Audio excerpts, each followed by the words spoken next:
Oi, gente! Estamos começando mais um episódio do primeiro podcast. Novamente aqui com a minha duplinha. Muito obrigada. Muito obrigada. Oi, gente! Tudo bem com vocês? Antes de iniciar o nosso bate-papo, que hoje a conversa é sobre marketing digital, marketing aí de um modo geral. Temos um especialista hoje aqui para falar com a gente, conversar com a gente. Mas antes, quero agradecer aos nossos patrocinadores, quem nos apoia, quem ajuda esse podcast a acontecer.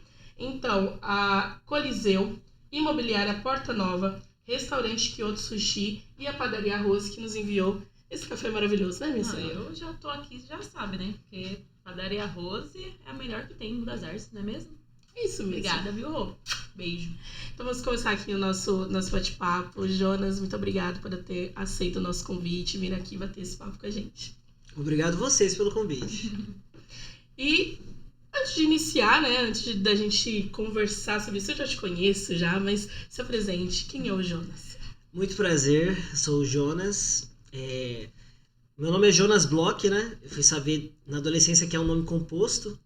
E fiquei com muita raiva do meu pai durante muito tempo, porque foi motivo de bullying, né, na escola. Mas na vida adulta foi... Não é sobrenome? Não é nome composto. Gente, eu pensei que era sobrenome também. Não, a princípio era um pesadelo na escola e tal, era bloco pra lá, bloco pra cá. Mas aí com o tempo foi ganhando uma certa propriedade, né, um certo valor no nome. E conforme eu fui trabalhando em alguns lugares, o pessoal começou meio que gostar e eu também. Aí eu fiquei, Jonas Bloch até que legal. Aí gostei do nome, né? Eu sou morador de Umbu das Artes desde sempre, apesar de ter nascido em Cotia, que segundo meu pai o hospital de lá era melhor. Mas comecei a trabalhar com marketing originalmente em 2018. Em 2016 eu estava com dúvida de quando eu ia, o que eu ia estudar, qual faculdade fazer, e de última hora, eu estava indo muito bem no ensino médio, né, terceiro ano foi o melhor período da minha trajetória em escola, né, me dediquei bastante, e de última hora eu decidi fazer engenharia mecânica, porque um dos projetos de ciências, o melhor da escola foi o meu, com um grupo de pessoas, que foi um gerador de energia eólica, e eu achei aquilo sensacional, a funcionalidade, saber como é que gera energia e tal. E eu gostei daquilo, fui fazer engenharia. Só que eu passei com 50%. 50% na São Judas, na época, era R$1.000. Então eu tinha que pagar do meu bolso R$1.000, com o salário mínimo, que é o que eu recebia, que era 1.300 na época. Então eu literalmente estava só trabalhando. Aí chegou um momento que eu fiz o primeiro semestre, muito difícil. Cálculo 1, cálculo 2, nossa, complicadíssimo. Aí veio o segundo semestre, que eu já meio que entendi, entre trancos e barrancos, né? O primeiro, o segundo já foi bem mais tranquilo. Só que o dinheiro realmente não estava dando, aí eu falei, talvez eu faça isso em outro momento, mas por hobby, em vez de fazer porque eu quero trabalhar na área, né? Porque agora não dá para bancar. Aí eu comecei a estudar, no outro ano, tranquei a faculdade, comecei a estudar contabilidade. E a diferença da matemática de um para outro é coisa de... Enfim, o professor escrevia o cálculo na lousa e eu já escrevia o resultado no caderno e terminava... Na hora que ele terminava de escrever ali, eu já terminava a aula e ia embora mais cedo, porque eu tinha vindo de um curso muito mais complexo, né? Então, muitas das contas eu nem usava calculadora. Eu realmente fazia ali e era maravilhoso. Só que eu tive pedras no rim no final do primeiro semestre, isso me complicou um pouco. E apareceu a oportunidade de trabalhar com uma agência de marketing. E eu comecei a trabalhar, comecei a ver, aquilo era a minha cara. Aí eu lembrei que os professores de ensino médio falavam que a minha cara era marketing, eu era comunicador e tal. Aí eu falei, quer saber? Eu já desisti de uma faculdade, vou desistir de outra. Aí entrei, fiz o vestibular da AMB, passei no top 50. Então peguei 100% de bolsa, aí foi super tranquilo. Aí fiz marketing, mais fácil do que contabilidade. E quando eu fui fazer marketing... 100%, né? Com certeza. E quando eu fui fazer, eu lembro que eu já sabia, o professor começava a passar leads, brand, stakeholders, começava a passar diversos assuntos e eu já sabia o que era aquilo. Então era muito mais simples. E eu coloquei o pé no chão, não fiquei exibido de que trabalhava com marketing já, eu fiquei tranquilo na minha. até porque eu não queria chamar atenção negativa. Então, eu era um excelente aluno, mas porque eu já tinha o conhecimento prático e também porque combinava comigo. E uma coisa ligou na outra ali, chegou no momento certo, eu estava aprendendo o conteúdo certo, quando eu já tinha fundado a agência. Fundei a minha agência com o Vitor em 2018. Em 2019 estava fazendo a faculdade de marketing, então juntou uma coisa com a outra ali e foi isso. E por que a escolha do nome da sua agência? Cactas, ó, isso é um conteúdo interessante. No momento que eu estava procurando nomes para agência, o inicial foi Digital Pub. Quem escolheu esse nome foi o Vitor. E quando a gente decidiu que ia trabalhar com a agência, eu pedi demissão do meu trabalho. Eu trabalhava de office boy. Era um trabalho bem simples assim, salário mínimo, que nem eu falei. Só que eu era bom nisso, porque eu era inteligente, eu dava ideias e tal. Só que não tinha o devido valor, então eu ia sair de qualquer jeito. Quando eu fui pedir demissão, o dono da empresa falou: por que você vai pedir demissão? Você vai fazer alguma coisa melhor ou você vai ficar em casa à toa? Falei, não, vou montar uma agência de marketing voltado para o social media. Ele, pô, cara, tô precisando disso. Aí, o meu primeiro cliente... Usou o útil ao agradável. Saiu do CLT pra empreender na própria empresa. Exatamente. Aí, o meu primeiro cliente foi a empresa que eu trabalhava e o valor que a gente fechou como PJ foi o valor do meu salário, praticamente. Então, uma coisa deu na outra ali, aí começou a vir diversos clientes. Aí veio uma clínica odontológica, que tem 2 unidades aqui em Budas Artes. Começou a vir outros clientes também. E, tava ficando tudo muito bom. Aí o pai do Vitor, o Ivo Amorim, foi lá e indicou pra gente o Edivânio Mendes, ele era vereador. Uhum. Aí a gente começou a fazer um trabalho pro Edivânio Mendes, aí a Rosângela veio atrás da gente, era vereadora também. Começamos a fazer um trabalho pra Rosângela e foi aí que o trabalho que começamos a fazer para ambos começou a ganhar um certo destaque. Foi quando o governo, do Ney na época, né, começou a ver esse trabalho. E o trabalho que a prefeitura fazia na época era um trabalho mais segmentado, era uma coisa fixa ali e tal, era bacana, só que estava um pouco ultrapassado, era uma coisa mais segmentada ali. E a gente vinha com a proposta de algo mais jovial, algo mais leve, mais rápido. A gente filmava, editava no celular muitas vezes, foi uma coisa que nós trouxemos para a região também. E quando o Ney começou a ver aquilo, ele falou: eu quero esse pessoal trabalhando comigo. Aí ele passou pro Renato. Aí o Renato viu a gente e falou: vamos trabalhar. A gente começou a fazer um teste, ganhando um pouquinho na prefeitura, mas a gente se adaptou muito bem. Principalmente porque em 2019 eu não tinha filha, né? Todo mundo trabalhava, era 100% agência ali, todo mundo tinha largado tudo, né, pra trabalhar com a agência. Então a gente tinha tempo de trabalhar de noite, de dia, de tarde, fim de semana. Eu lembro que de 2018 para exatamente, na madrugada. Eu lembro que em 2018, de 2018 para 2019, a gente estava no comecinho da agência, né? E estava sem grana. Aí apareceu um projeto de um streaming, bem complicado. É um streaming de vídeo mesmo, tipo Netflix, misturado com marketing multinível. Uma coisa muito louca. E a gente não queria saber do projeto, a gente queria saber de ganhar dinheiro. Aí a gente fez o brand, Paymovie. Na época a gente cobrou 3 mil, que nossa, 3 mil reais. E eu lembro que a gente queria terminar antes do ano acabar. E, a gente não tinha outra coisa pra fazer. Vamos trabalhar. E os fogos estourando lá e a gente editando o vídeo, fazendo o site da Paymovie no Natal. E eu não me arrependo nada, aquilo foi maravilhoso na época. Na época o Jaldade trabalhava com a gente.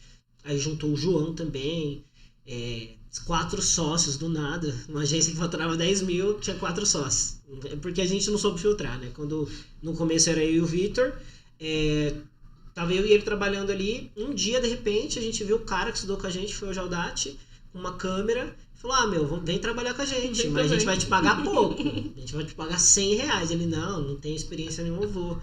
E o Vitor fazia publicidade, então o Vitor tinha um conhecimento teórico muito grande da área de audiovisual, por conta da faculdade, tinha matérias ali e tal. Então ele ensinou muita coisa pro Jaldate na época.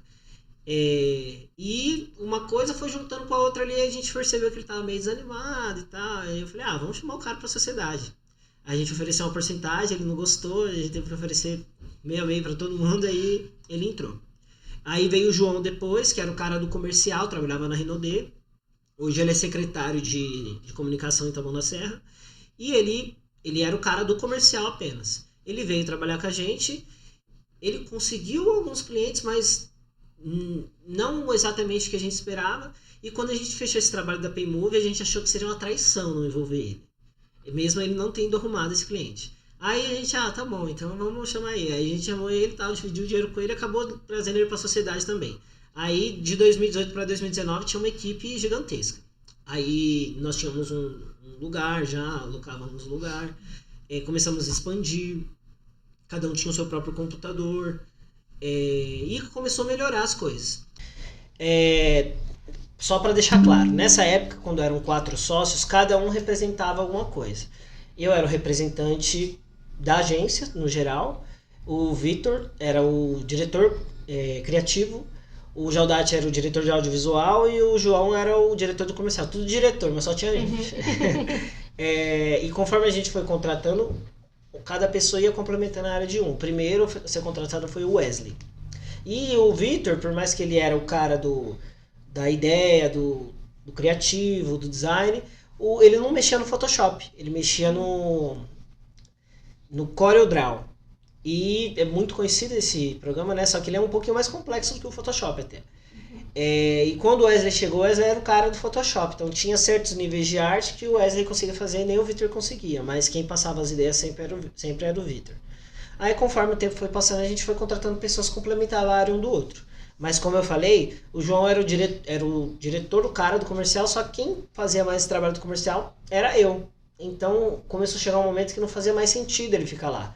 E por essas situações e outras situações pessoais também, que não tem por que eu falar aqui, a gente teve que pedir para ele sair. Não foi uma coisa agradável de primeiro momento assim, a gente conversou e a gente decidiu pagar a parte dele para ele sair. Só para acabar amigavelmente, para não ter briga nem nada, mas no final das contas deu tudo certo. Por mais que pagar não fazia sentido, sendo que ele não investiu nada, a agência já estava funcionando quando ele entrou, ainda assim a gente não queria brigar, então foi desse jeito que ele saiu. Isso finalzinho de 2019.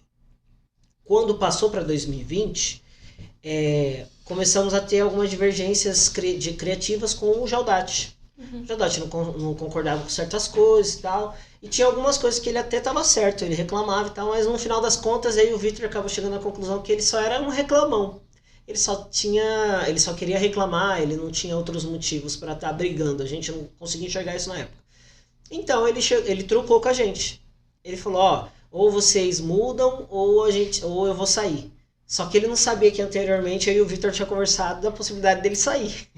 Então quando ele trucou comigo com o Vitor sobre isso, a gente já estava cogitando a saída dele. Então ele trucou, a gente, tá bom. Aí ele na hora ele até ficou tipo, é sério mesmo? A gente, sério. A gente queria isso, ainda bem que você entrou no assunto. A gente não queria criar uma situação que nem a do João, da gente criar a situação para ele sair, ter que criar todo o contexto. Você criou o contexto, então pode sair. Aí ele saiu, aí ele colocou um monte de coisa na mesa na época, tipo, vou pegar minhas coisas. Só que aí conforme ele foi pegando, ele percebeu que não tinha tanta coisa assim. Aí até o celular dele, na época ele tava com um celular que era meu. Aí quando ele terminou, eu falei, e o celular? Ele, não é meu? Eu falei, não, o celular é meu, deixei com você. Aí ele ficou meio assim, eu falei, então deixa tal coisa aí, pode ficar com o celular.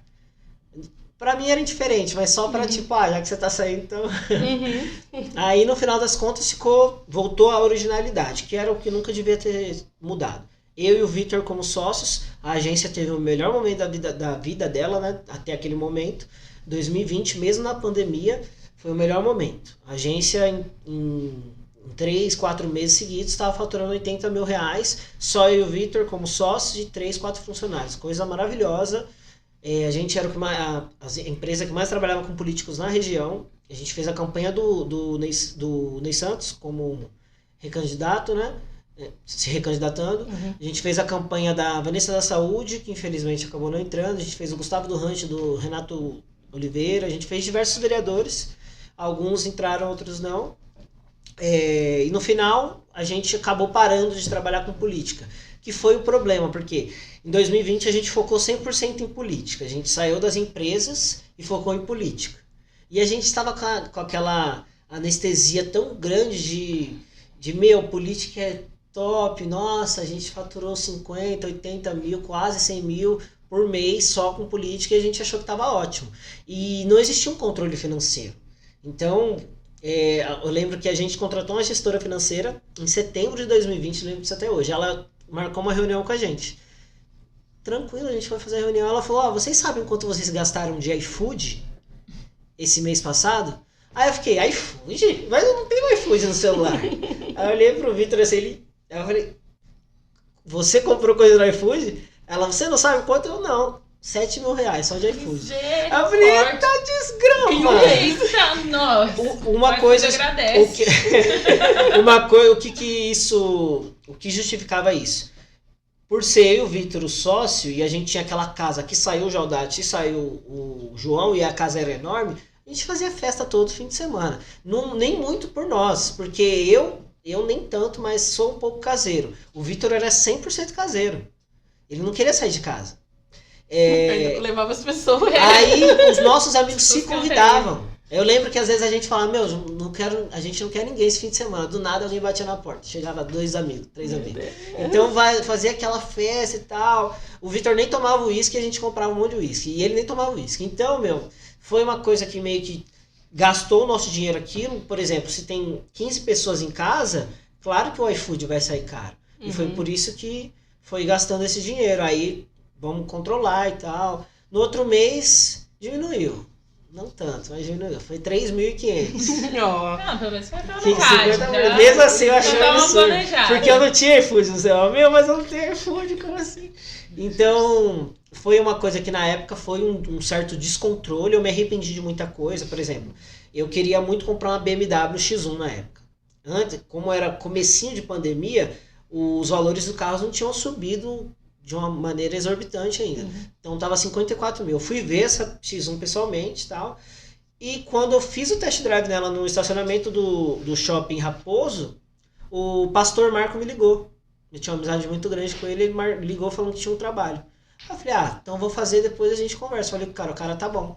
Tinha dinheiro pra pagar à vista, não comprei e me arrependi amargamente. Porque esse carro um ano depois estava 80 mil. Pós-pandemia, tudo aumentou. Eu tinha um Focus que eu tinha pagado 23 mil, vendi por 32. Olha o nível. Então, imagina um carro mais caro.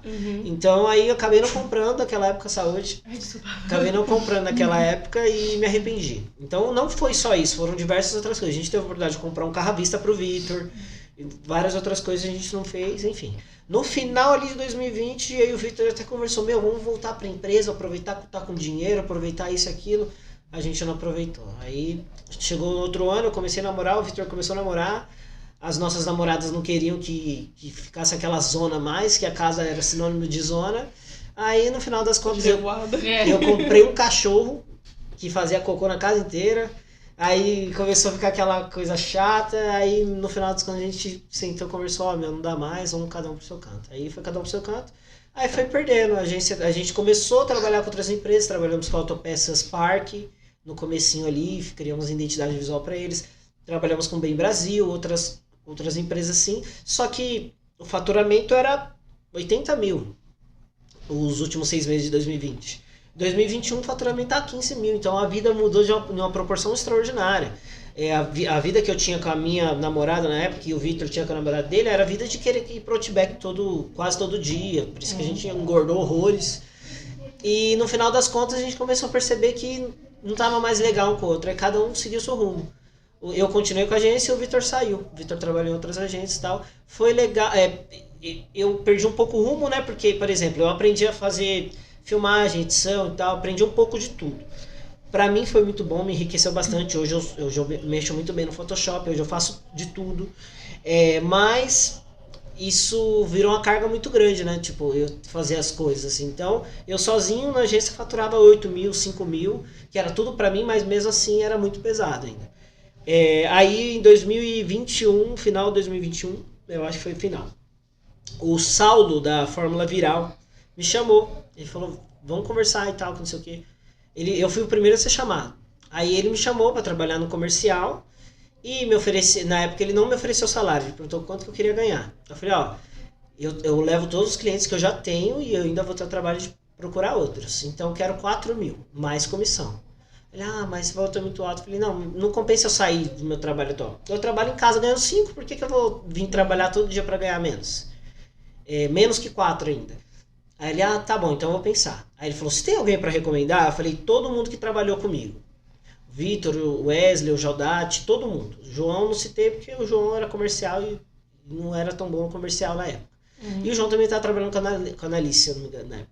Aí eu recomendei todo mundo, mandei o contato de alguns, aí com o tempo, passou alguns meses, eu vi o Jaldate trabalhando com ele, aí depois foi o Vitor, depois foi o Wesley, trabalhou todo mundo lá com ele. E eu tinha pedido um salário que ele não queria pagar, então fiquei na minha, não fiz questão de ir, já por conta disso, se fosse para ganhar pouco. Aí com o tempo fui descobrindo que o Vitor ganhava um valor ok, acho que uns 3 e pouco, o Wesley ganhava um pouco menos, mas ganhava ok também, o Jaldate ganhava bem menos, mas aí tanto que o Jaldate foi o primeiro a sair. Então não sei exatamente, não tenho certeza, foi o que me falaram, mas enfim, não importa, né? Então no final das contas ali, chegou 2020, eu comecei a trabalhar com balada, ainda como agência, 2022, comecei a trabalhar com balada e tal, você lembra dessa época, né? Aí uma época que eu tava em transição da minha vida, tinha câmera que era da agência ainda, tinha drone e tal, e tava tudo parado. Aí eu comecei a trabalhar em balada, naquela vida solteiro e tal, trabalhei 2022 inteiro, 2023 uma parte, só que isso tava me atrapalhando muito ficar com a minha filha. Aí eu comecei a focar na agência de novo, fui atrás de vereadores, fechei alguns vereadores, tinha as baladas, tinha mais de uma balada, e comecei a fazer um trabalho mais complexo. Contratei a Michele, a Maiara e a Gabi, design, financeiro e administrativo. E fluiu bem, só que político é muito imprevisível. Desistiu de trabalhar com os homens? Desistiu, foi pra parte do focar nas mulheres. Trabalhar com as mulheres. E o interessante é que a Maiara, eu conheci ela pessoalmente, só que eu só trabalhava com ela ali por videochamada. E ela cuidava das finanças. A Gabi era de Ribeirão Preto, nunca vi ela pessoalmente, mas excelente design. E a Michelle era do Jardim Santa Teresa. Via pessoalmente, mas não tinha necessidade. Não tinha necessidade de ver ela sempre, era coisa de computador ali. Aí tinha um iMac, eu deixei o iMac com ela para ela trabalhar. Trabalhava remoto também, eu ia pra câmera, e quando ela falava, às vezes ela falava, eu vou pra câmera. Era legal, porque ela ia crachar ali, era uma coisa profissional, equipe e tal. Mas às vezes não tinha necessidade, mas era mais quando ela queria mesmo. Então chegou um momento ali que a gente foi trabalhando, que foi expandindo, mas foi como eu falei, político é imprevisível. Nessa época, 2023, eu cheguei a trabalhar com Índio, Gerson, Aline, Alexandre Campos, Ricardo Almeida. Eu lembro dos 5, mas eu cheguei a trabalhar ali, esse 5 foi fixo.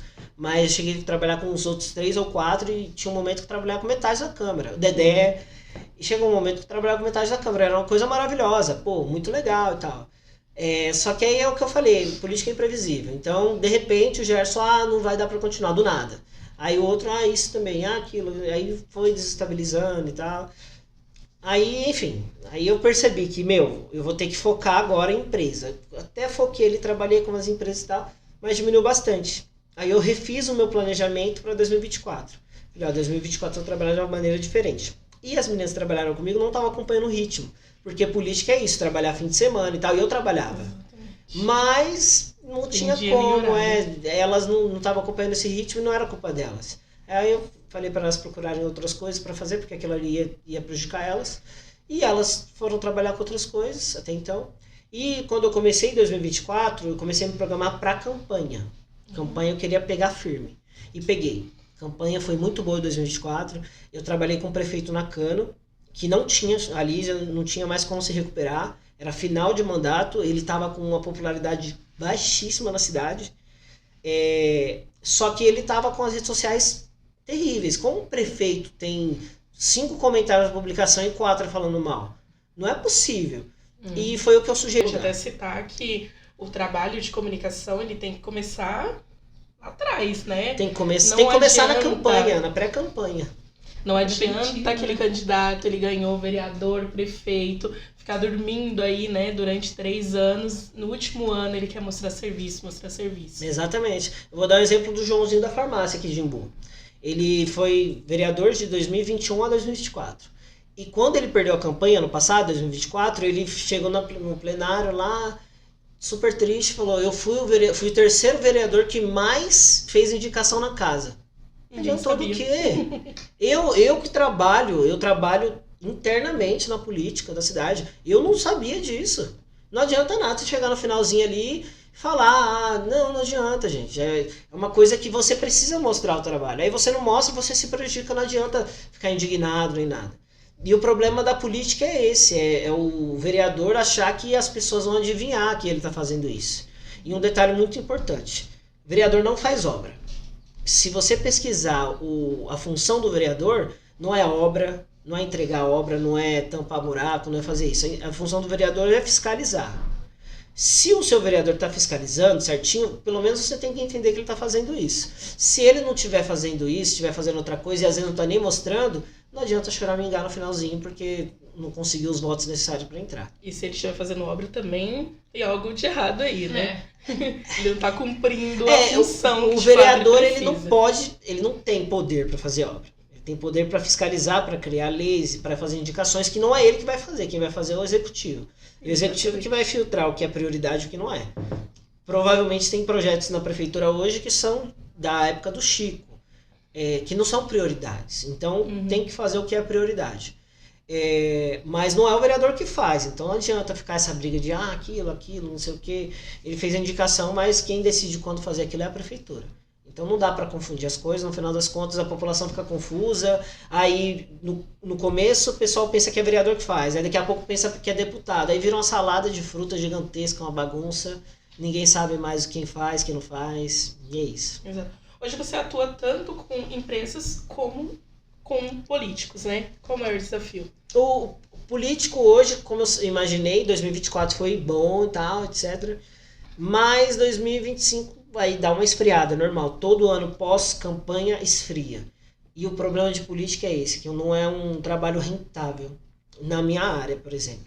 Porque quando não for política vai esfriar, eu vou perder faturamento. Aí quando for política eu vou cobrar, eu vou conseguir trabalho. E eu não posso viver assim, né? Ninguém vive de ano em ano. Um ano sim, um ano não. Tem que ter um trabalho rentável. Então eu decidi agora focar mais em trabalho corporativo, B2B mesmo. O B2G eu vou deixar para depois, ou até entender se vai ser realmente algo que eu vou querer, então não estou focando mais. Tanto que eu desisti de alguns clientes da Câmara de Embu das Artes recentemente, e o legal é que foi essa época que mais tem videomakers. Eu não sou um videomaker em si, eu faço ali para economizar custo, mas eu não sou um videomaker em si, eu sou um comunicador. Então tem alguns videomakers ali, eles pegaram os clientes e eles estão alguns ficam até perdidos, às vezes até pede assessoria para mim, consultoria para mim, me ensina a fazer isso, aquilo, tá? Até faço, cobro um dinheiro e tal, mas comunicador é diferente. Por exemplo, o Alexandre Campos trabalhou comigo, eu era o cara que fazia o planejamento, fazia o design, fazia a postagem, fazia o tráfego pago, fazia o roteiro, fazia a apresentação do roteiro, filmava, editava, entregava o vídeo, então eu fazia tudo aquilo para ele. O Alexandre é o vereador mais visualizado da cidade. E ele foi o mais visualizado da cidade na época que tinha o Renato Oliveira, que é um baita comunicador. Mas o Renato tinha 1 milhão de visualização num vídeo de rodeio, que o cara tomou um rodo de segurança. Ele não tinha 20 mil visualizações, 60 mil, que nem o Alexandre, orgânica, de um vídeo de conteúdo político mesmo, da causa. O que ele tinha era impulsionado e tal, mas enfim. Então, no final das contas, eu fazia um trabalho para alguém que tinha um resultado real. Só que não compensa. Como é que eu vou fazer um trabalho completo que vale 5, 6 mil reais por mês e vou fazer por 1.500? Para mim não compensa, então estou indo mais para empresas agora.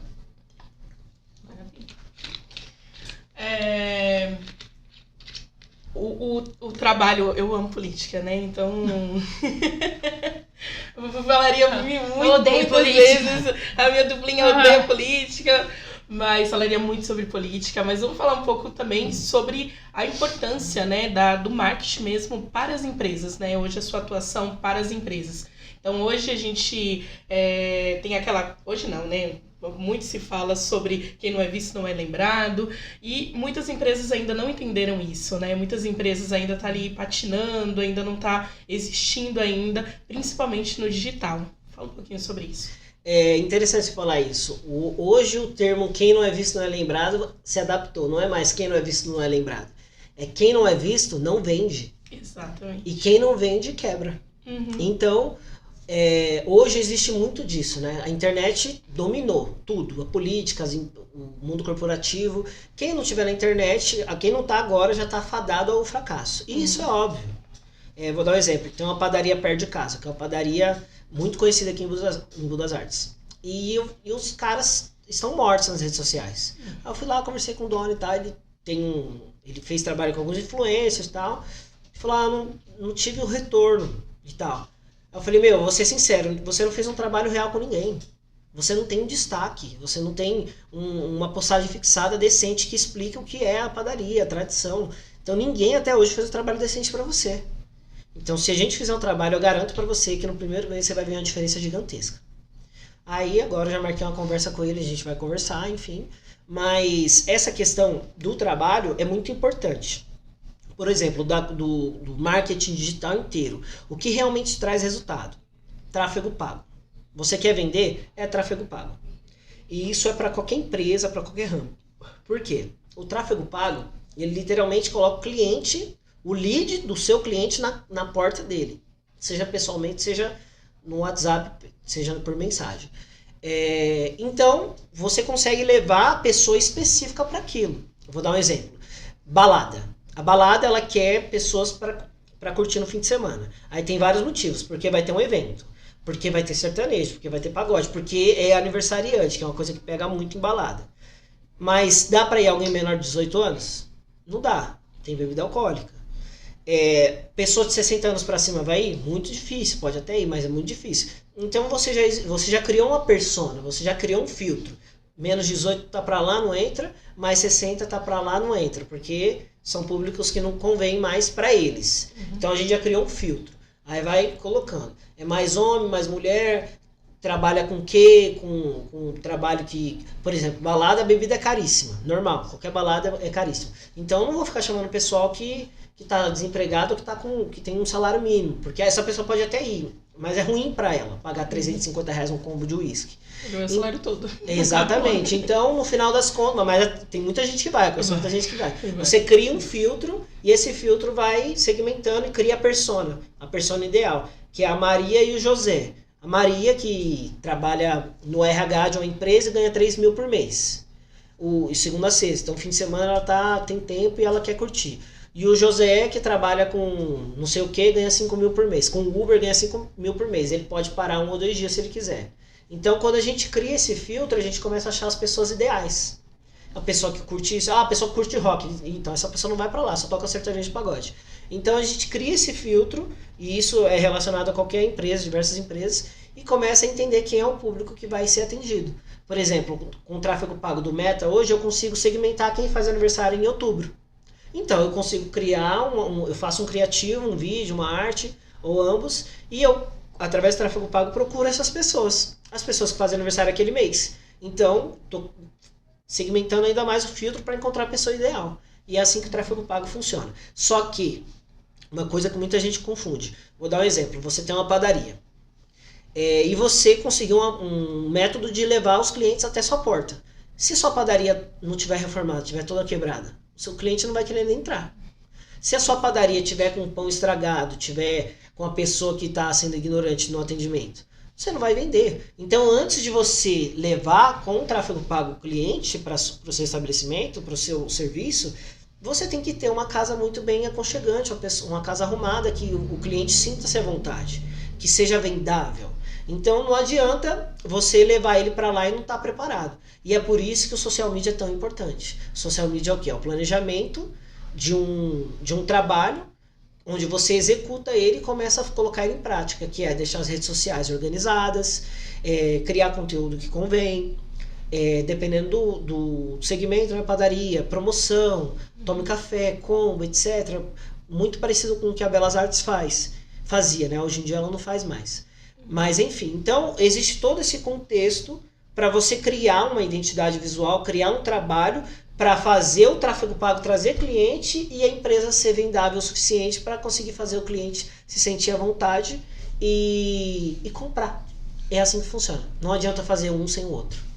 E a habitualidade também, né? Que às vezes o pessoal coloca lá, fiz uma segunda-feira de um mês, demora 3, 4 meses para renovar todo aquele material, né? Sim. Some. Exatamente, some. tem que Então, ter a tem que ter uma constância. constância, né? O padrão hoje, por exemplo, de prestação, não só meu, mas de diversas pessoas que trabalham na área, PJ ou empresas, é 3 postagens por semana, que é uma coisa mais leve, não é muito ausente, também não é muito pesado.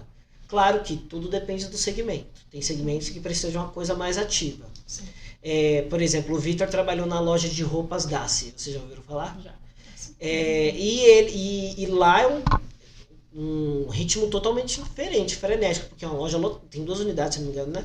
Completamente lotada, tem promoção, tem isso. Então ele trabalhou lá, ele gostou, mas ele saiu. Por quê? Porque é uma loucura, é uma coisa... E na nossa área de criatividade, a correria nem sempre é tão bem-vinda. E é por isso que a política não está tão atrativa para mim ultimamente. Porque essa questão de correria, você faz as coisas nas coxas. Você faz as coisas nas coxas, não fica com qualidade. E o nome de quem está em risco? O do profissional. O profissional fez o trabalho nas coxas. Foi o que minha namorada falou para mim esses dias. Você faz o trabalho rápido, vai ficar nas coxas, pega mal para você. Pega mal para você, no final das contas. Né? Porque todo mundo sabe com quem que é você. Exatamente. Não tem como. Todo mundo sabe com quem que esse cliente trabalha, que é com você. Então, no final das contas, você tem que saber filtrar muito bem. É uma coisa interessante que eu até... Acabou a bateria do iPad. Mas uma coisa interessante que eu esqueci de mencionar é que antes era cacto azul. E eu não falei o porquê do cacto azul, né? Bora voltar. Antes de explicar por que teve essa divisão, eu vou explicar por que cacto azul. O cacto é uma planta que nasce em meio a situações extremas. No deserto, por exemplo. Onde tem pouca água e tem muito calor. Que planta vocês conhecem que sobrevive com isso? É pouquíssimo. Então o cacto ele se adapta a um local extremo, que é muito frio de noite e muito calor de dia. Em 2018, eu fiz uma pesquisa de mercado e percebi que na cidade de São Paulo, na cidade de São Paulo mesmo, 100 mil empresas abriam por ano e 80 mil faliam. Porque é um lugar caótico, é um lugar de muita concorrência, etc. E a gente vai montar uma empresa beirando a cidade de São Paulo. Então o que a gente pensou? A gente precisa se adaptar. Em meio a um ambiente caótico, a gente precisa ser um cacto. A gente tem que se adaptar a isso. E quando a gente decidiu trazer esse nome de cacto, eu e o Vitor, apareceu a ideia do cacto raro, que é um cacto azul. Que existe essa coloração devido a uma circunstância específica, que o cacto de verde ele fica azul, fica uma cor muito bonita e muito diferente. Foi aí que a gente pensou. A gente quer ser uma empresa que se adapta e a gente também quer ser uma empresa sofisticada e moderna, em comum. Cacto azul. Adapte-se conosco. E agora porque é cacto rosa? Não, cacto. O que acontece? também. Veio a empresa Cacto Azul, né? E quando a Cacto Azul apareceu, a gente trabalhou muito tempo com isso. Só que quando foi saindo todo mundo ali, ficou até eu e o Vitor, que eram os originais da agência. Aí quando o Vitor saiu, passou um tempo, eu falei, tem que mudar a identidade. Até porque a Cacto Azul tem a ver com aquelas pessoas que trabalharam comigo. E elas não trabalham mais. Eu quero algo novo. Foi aí que eu criei esse escopo em 2021. Aí eu imaginei um grupo de empresas, como assim? Já apareceu a oportunidade de trabalhar com gráfica, produção de vídeo que eu faço, entre outras coisas. Curso online, já fizemos curso online também, com 2 influencers. E aí eu comecei a pensar nesse cenário de divisão. Falei, não quero focar tudo na Cacto Azul. A Cacto Azul é uma empresa de comunicação, mas focada no marketing digital. Isso não tem a ver com produção de vídeo, isso não tem a ver com curso, enfim. Aí eu pensei em criar um grupo. Uma coisa que muita gente sempre nos chamou, o próprio Ney, o Nakano, o meu terapeuta, que também era meu cliente, eles sempre chamavam a gente de cactus. Eles falavam que era cactus porque eram os meninos e também porque era mais fácil de falar. Ninguém falava cactus, era sempre cactus. Aí eu pensei, cactus no plural. Então eu vou dividir os cactus. Vou pegar o cacto azul, Cacto Produções, a Cacto Mídia, Cacto ADM, a Cacto Ensine e vou criar todo um conceito. Um grupo. Por exemplo, hoje eu tenho fila de espera para fazer curso online. Até eu quero fazer um curso online. que eu tenho uns 4, 5 escopos para fazer fazer cursos online. Tenho outros clientes, outros amigos que querem fazer também. E eu vou fazer, só que na hora certa. Tem a Cacto Produções, que faz toda a parte de audiovisual. Tem a Cacto Mídia, que é a última que foi fundada agora, que é de mídia indoor. Então, cada uma complementa a outra. Por exemplo, precisa de conteúdo audiovisual, a Cacto Produções vai fazer para cada um. Precisa de conteúdo de comunicação visual ali, digital, a Cacto Azul faz. Então, cada um complementa o outro e essa é a ideia. E o que eu quero fazer? Eu quero, com o tempo, criar uma sociedade, uma única sociedade, não várias, pelo amor de Deus, criar uma única sociedade por vertente. E eu já tenho até pessoas para isso. Um sócio na Cacto Produções, que eu quero que essa pessoa cuide da Cacto Produções. Eu quero que ela seja a linha de frente, eu quero que ele seja a mão de obra, né, o técnico. Eu quero uma pessoa assim para Cacto Azul, eu quero criar diversas vertentes. Em cada vertente você vai ter um sócio? Sim, só que vai ser uma coisa mais controlada. Porque o que acontece? Quando a gente não, imagina... vários? Não, um pra cada. Um pra cada. Um pra cada cor. Mas quando a gente pensa assim, em sócios, um pra cada, é o quê? Eu quero que o grupo se complemente. Eu quero que tenha uma vertente de impressão, por exemplo. Eu quero que tenha diversas vertentes. Então, eu não quero que exista uma forma de ter uma individualidade. Eu quero que todos se complementem ali. E é por isso que, fechando essa bolha, com o tempo eu crio o meu próprio grupo, que é um sonho pessoal que eu tenho há muito tempo. Então, eu tô começando a fazer isso agora, tô estruturando. E como eu falei, já tem pessoas para isso e com o tempo eu vou montando tudo isso. O que eu quero ser é um grande empreendedor. Eu quero investir em diversos negócios. Mas eu quero pensar. Eu investi numa barbearia um tempo atrás que eu perdi dinheiro. Porque eu não sabia nada de barbearia. E a pessoa que eu investia era uma pessoa que não tinha tempo para cuidar daquela barbearia nova. Ela queria cuidar da barbearia primeira dele. Eu fiquei, então perdi dinheiro, ele perdeu dinheiro, todo mundo perdeu dinheiro. Então hoje eu quero, nem que demore anos, mas eu quero fazer uma coisa completamente calculada, pensada, para dar resultado. Então, por exemplo, a Cacto Mídia eu criei em janeiro. E até agora eu só tô no planejamento.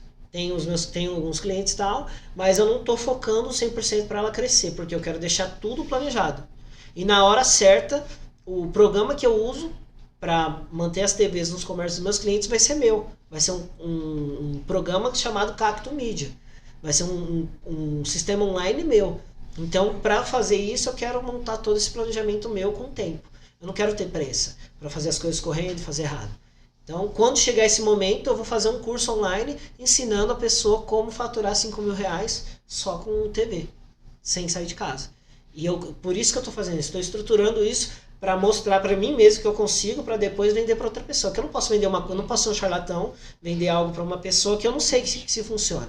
Então, eu vou esperar esse um ano. Aí, em 2026, vem um projeto fixo com o meu software e eu começo a vender online para outras pessoas também.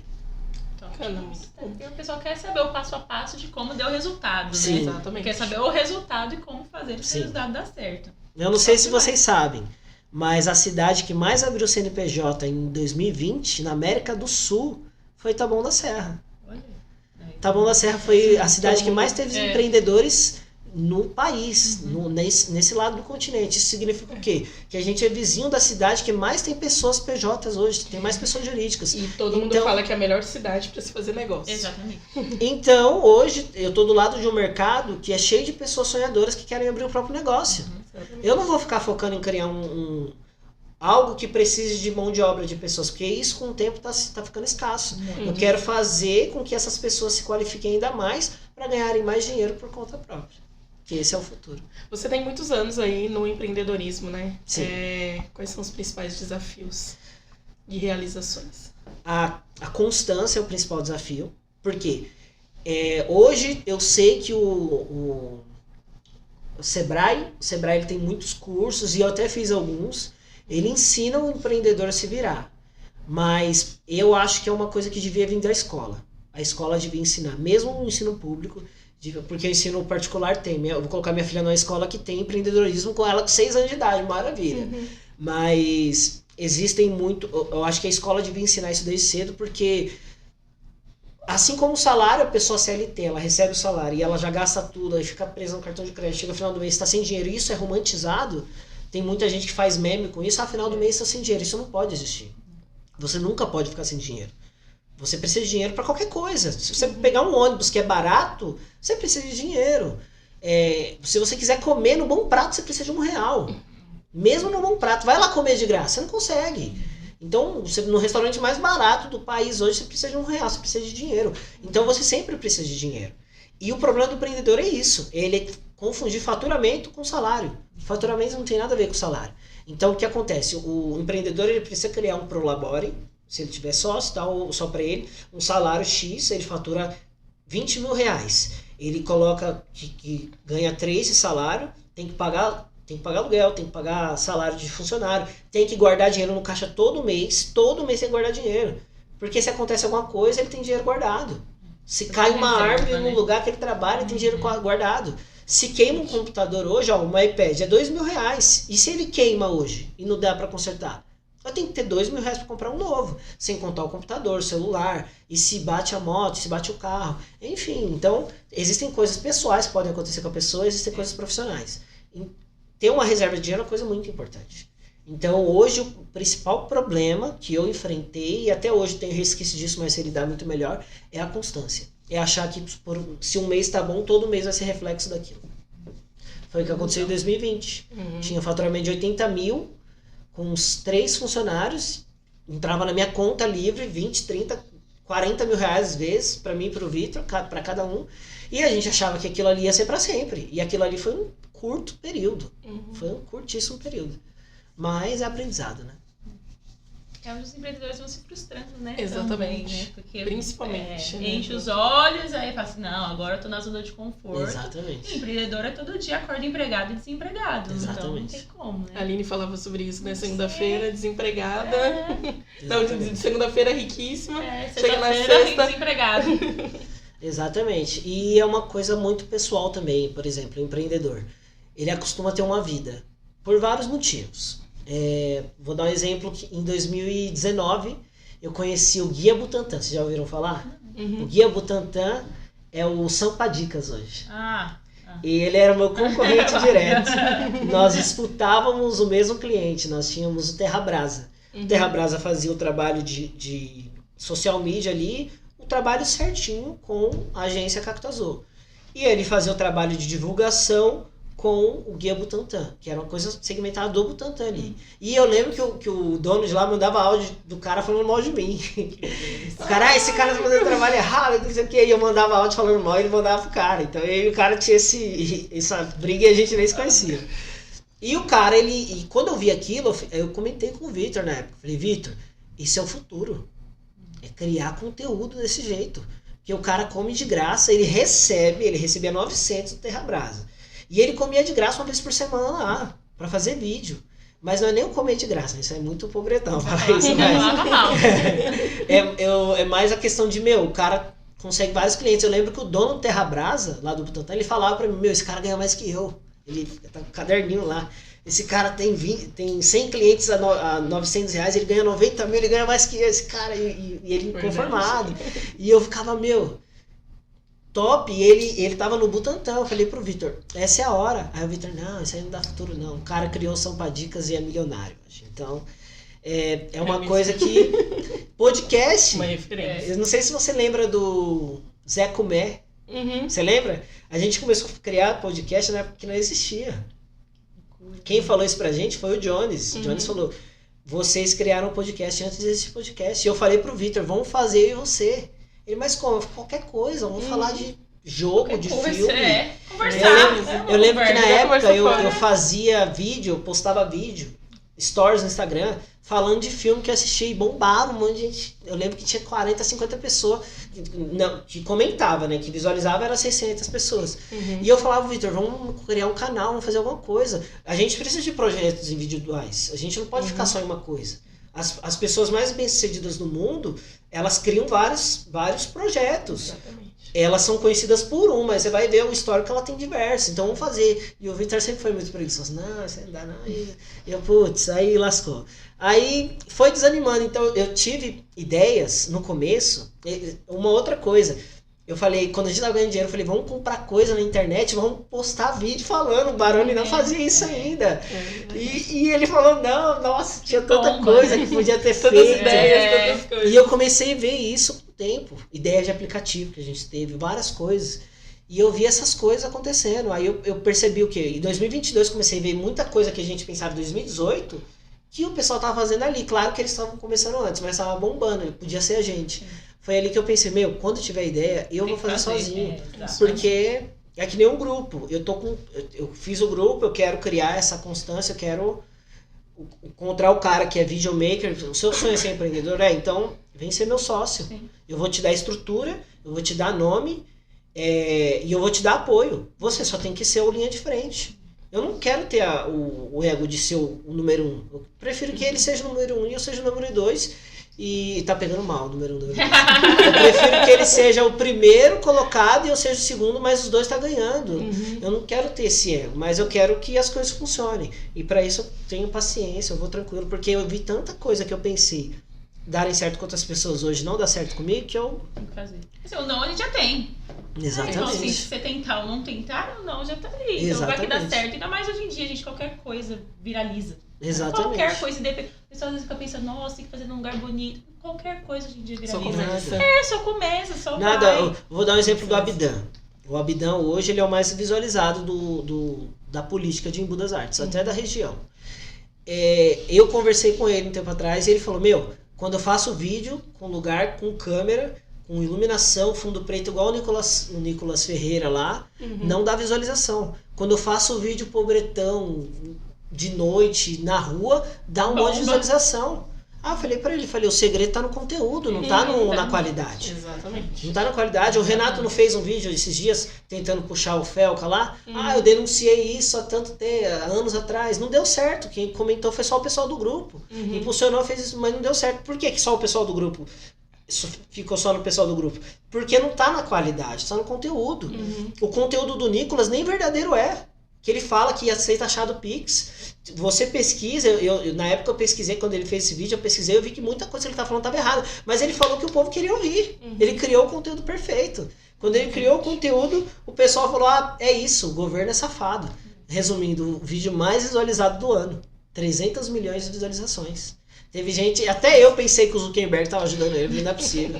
Esse cara alcança esse cara. Só que aí você entra, por exemplo, se eu entrar no vídeo, eu vejo que só de amigo meu, do meu Instagram, tem umas 100 pessoas que compartilharam e republicaram o vídeo. Ou seja, se só do meu Instagram tem 100 pessoas que fizeram isso, imagina tu. Exatamente. Entendeu? Exatamente. Jonas, fala pra gente quais são as suas principais frentes hoje que estão de trabalho e onde as pessoas podem te encontrar. Hoje, o meu trabalho é mais focado no digital. Eu tenho as minhas redes sociais, que eu tô criando conteúdo agora de novo, me preparei para isso. As pessoas me encontram pelo meu Instagram pessoal e pelo Instagram da agência. Tem o WhatsApp pessoal, tem o WhatsApp da agência. E o cliente entrando em contato comigo, falando o que ele precisa. Eu vejo se eu posso ajudá-lo. Eu vou lá, sento e converso com ele e a gente define o que é melhor para ele. Nem sempre eu vou mandar para o cliente uma tabela de valores ou algo do tipo. É quase impossível fazer isso. A maior possibilidade é eu sentar e conversar com o cliente e entender a necessidade dele. Porque, por exemplo, esses dias um provedor de internet entrou em contato comigo e eu vi o Instagram do cara top, rede social, tudo. Eu falei, cara, você precisa de um trabalho de influencer. Eu não sou essa pessoa. Inclusive, eu vou te indicar ele. Obrigada. Muito obrigada. Eu vou indicar vocês. Então, nem sempre é sobre um trabalho específico. E eu prefiro ser sincero. Uma ótica entrou em contato comigo, precisa de tráfego pago. Mas por quê? O que eu tenho atualmente não dá resultado. Quanto que a gente dá de resultado? Com R$1.000 por mês, eles conseguem 150 clientes. Eu falei, rapaz, não larga eles não. Não larga eles não larga. Falei, não larga eles. 150 clientes a R$1.000, tá saindo R$6, 6,3, alguma coisa. R$6 o cliente, não é R$6 o curioso. É R$6 o cliente. Eu falei, não, tá ótimo. Eles estão ótimos. Porque se você investir R$2.000, vai aumentar pelo menos aí 50%. Não é certeza que vai aumentar 100%. Mas vai aumentar 50%, tá ótimo. Você tá vivendo de tráfego pago, você tá muito bem. E o Instagram do cara bem furreco, bem. Se o tráfego pago tá trazendo resultado do jeito que você tá, continua, me passa o contato desse cara agora. E as pessoas têm uma dificuldade, né, com isso, né? Quando a gente realiza um trabalho, a gente tem que focar nos resultados. Então, eu acho que a realização é essa, né? Quando a gente pega um cliente e fala assim, nossa, dei resultado de fato para esse cliente, né? Eu já peguei um cliente uma vez que eu falei, olha, o seu foco, você tem que fazer panfleto. Faço panfleto? Não faço. Ele Então, falou assim, ele olhou assim pra mim e falou assim, mas você tá me recomendando um serviço que você não faz. Sim, porque não vai funcionar você estar comigo, sendo que não vai dar o resultado que o panfleto vai te dar. E isso é uma coisa muito interessante, porque assim, quando a gente lida com o empreendedor, a gente tá falando com a pessoa que quer resultado. E essa pessoa quer resultado porque ela quer vender mais, ela quer bater meta. E se você trabalha com essa pessoa porque você quer ganhar, mas você sabe que não vai conseguir trazer resultado para essa pessoa, você tá enganando ela. Vou dar um exemplo. Tem uma pessoa hoje, uma mulher que trabalha na política, que tem 100 mil seguidores comprados. E ela faz trabalho de collab com empresas da região. Isso é um estelionato. Isso é roubo, ela tá roubando. É tanto que eu falei isso pra ela, ela parou de falar comigo, ela só me olha feio agora. Mas é a verdade. É a verdade. Se a pessoa que contratou o serviço denunciar ela pro Procon, ela pode literalmente enfrentar um problema gigantesco, porque você tá trabalhando com mentira, você tem um seguidor falso. E hoje em dia é simples. Você quer saber como a pessoa tá com um seguidor comprado? É simples. A pessoa tem 1.000 seguidores. A pessoa tem 1.000 seguidores. 100 mil seguidores no Instagram. Mas você olha o Reels dela, tem 2.000 visualizações, aquela pessoa tá com todo o seguidor comprado. Tudo. Não tem como. O Reels, ele é feito para ter mais alcance do que o Store e a publicação. E a estratégia da collab é justamente pra ter muito mais. Aí você vai ver o vídeo que a pessoa tem muita visualização. Ela marcou, ela tá collab com a empresa e ela ainda impulsionou. Mas os vídeos pessoal dela tá tudo com 1.000, 2.000 visualizações. Se o vídeo dela não tem 10.000 visualizações, tem alguma coisa muito errada. Muito errada. Ela tá fazendo alguma coisa errada. E a gente sabe que ela tá fazendo errado. Sim. Então, isso é ruim. Isso, se eu não me engano, isso deve ser até crime. Mas enfim, isso é interesse da pessoa. Eu fui saber, eu conheci essa pessoa, eu não tinha ela no Instagram nem nada. Aí ela fez um trabalho com uma colega minha. E eu vi. Falei, legal, fulano de tal, tá fazendo trabalho com fulano de tal. Aí eu fui ver o Instagram dela, falei, meu Deus do céu, como pode ter cara de pau de fazer um negócio desse? É feio, pô. Porque hoje não é difícil, hoje até qualquer pessoa que, como assim você tem 100 mil seguidores e seu vídeo tem 2.000 visualizações? Não tem sentido. Não tem sentido. A conta não fecha. Não fecha. Eu trabalhei com um influencer, Lucas, esqueci o nome dele. Ele é vegano. Eu trabalhei com ele em 2020. E a gente fez um trabalho com ele de curso online. Ele fazia um curso ensinando as pessoas a fazerem receitas gostosas de comida vegana. Eu e a equipe ali editou os vídeos dele, mas a gente não se interessou por nada. É vegano, tomaram com vegano. Enfim, aí, como a comida era vegana ali, a gente não se interessou, mas era legal ali e tal. Aí eu falei, eu preciso do acesso do seu Instagram pra gente fazer o anúncio aqui. Só pra vincular, eu não vou olhar. Até mandei o contrato e ele ficou muito com vergonha. Por que esse cara tá com vergonha? Tá com o contrato, tá os meus dados lá. Se eu fizer alguma coisa, ele me denuncia, ele me processa. Quando eu entrei, quando ele liberou acesso, eu vi que tinha 2.000 visualizações, eu entendi. Eu falei, ele tá tímido, porque ele tem 2.000 visualizações nos stories. Só que é dia. Quando você chega a um certo número de seguidores no Instagram, o próprio Instagram diminui seu engajamento. Por quê? Porque ele quer que você pague. Se você pagar, você alcança mais pessoas. E você alcança as pessoas certas, né? Você nem alcança mais qualquer um. Se você fizer certo, claro. Então, chega uma hora que ele diminui bastante. Mas não tem como a pessoa tem 100 mil seguidores e ter 1.000, 2.000 visualizações. Não tem como. Não tem como. Isso é errado. Isso é errado. Enfim. Mas é isso, Jonas. Muito obrigada por você ter aceito nosso convite, estar aqui, falar um pouquinho sobre a Cacto, falar um pouquinho sobre marketing. Quem quiser saber mais, quiser acompanhar, quiser contratar os seus serviços, podem te procurar, né? Para que você possa bater esse papo e possa ajudar cada vez mais outras empresas, né? Então, muito obrigada, sucesso aí para você. Obrigada. Muito obrigado a vocês, sucesso para vocês também, obrigado pelo convite. E é isso aí. Tchau, gente, obrigada. Vamos falar dos patrocinadores. Eu já tô dando tchau. Antes de finalizar, quero agradecer mais uma vez quem nos ajuda, quem nos incentiva, né, para que esse projeto continue a caminhar. Coliseu, Imobiliária Porta Nova, Restaurante Kyoto Sushi e Padaria Rose. Muito obrigada. E chegamos ao final de mais um episódio. Acompanhem pelas redes sociais também os cortes lá no podcast, lá no Instagram do Primeiro Podcast e também no Instagram do Primeiro Notícias. É isso. Tchau, e a tchau. pressa é por causa da Rose, viu? Já avisa ela. A pressa é por conta da Rose. É pra comer. Tchau, gente. Obrigada, Tchau, viu? tchau.